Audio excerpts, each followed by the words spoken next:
Dragon Ball Daima, it's a great show. It has amazing animation, it's an adventure style Dragon Ball, it has some interesting new characters and a ton of lore, but sometimes it leaves you scratching your head a little. Like in episode 15 of Dragon Ball Daima, Goku and the Z Fighters finally arrive to the first demon world, where the third and final Dragon Ball is at, Dende and the Demon King Goma. They arrive and they get welcomed by a hail of gunfire. Well, they're more like ray guns or stun guns, they just electrocute you. And you would think, well, Goku and the Z Fighters can easily take care of a few soldiers with ray guns. They have dealt with much worse foes in the past. But no, they are actually affected by the stun guns. Well, I get Bulma, Hybis, and Pansy. They don't have any superpowers like the rest of them. But Goku, he got hit with a ray shot and was momentarily disabled.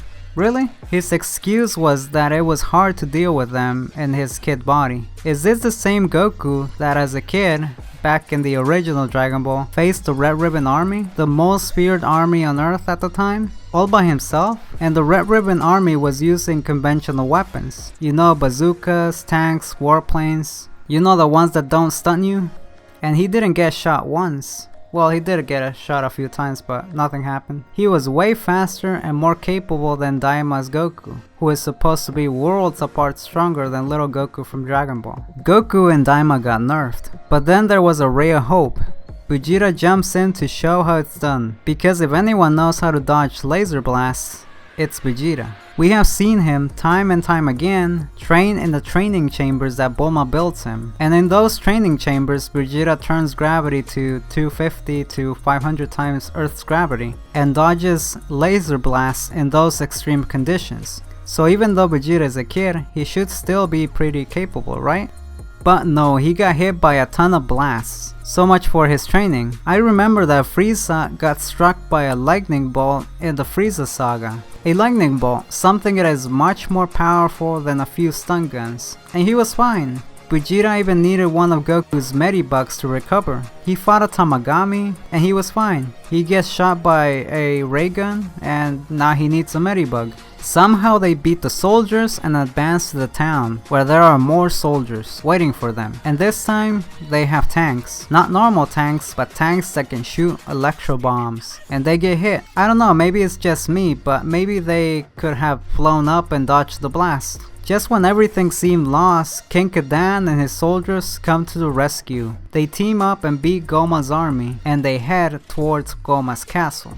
And there waiting for them is the Gendarmerie Force. We saw in episode 14 that these guys are Goma's elite soldiers. The same way Frieza had the Ginyu Force, and just like the Ginyu Force, there are a bunch of quirky soldiers that do poses. And Vegeta steps up to face them. And oh my god, the size difference between little Vegeta and these guys.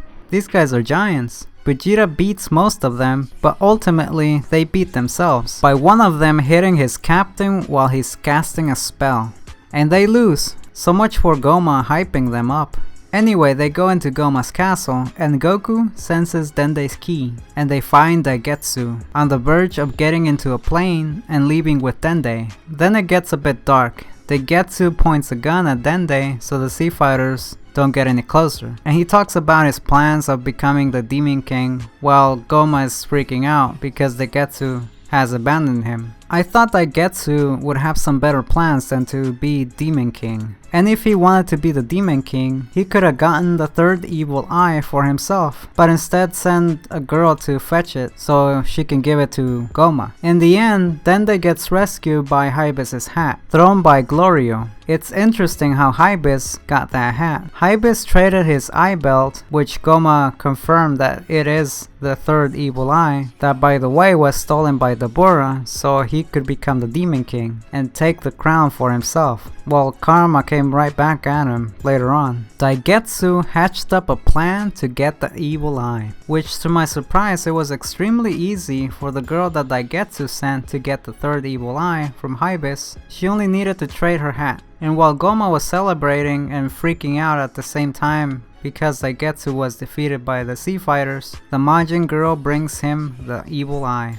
And he asks her to help him put the evil eye on. And he got huge. This Goma means business. Meanwhile, the Z Fighters go towards the last and final Tamagami to get the Dragon Ball, and they find out that someone has already taken it, and that is Arinsu and her boos. Looks like this is the final showdown between Arinsu, her boos, and a huge Goma. Well, what do you guys think? Is Goma, with his evil eye, really going to be capable of beating the Z Fighters and Arinsu's boos? Or is Arinsu and her boos going to be capable of beating the Z Fighters and a giant Goma? Is fusion coming soon? The endgame is almost here. And is there a reason that Kid Goku from Dragon Ball was capable of taking down an army, but Daima Goku with way more power and allies was having trouble? Let me know in the comments. Okay guys, thanks for liking and subscribing, and I will see you later.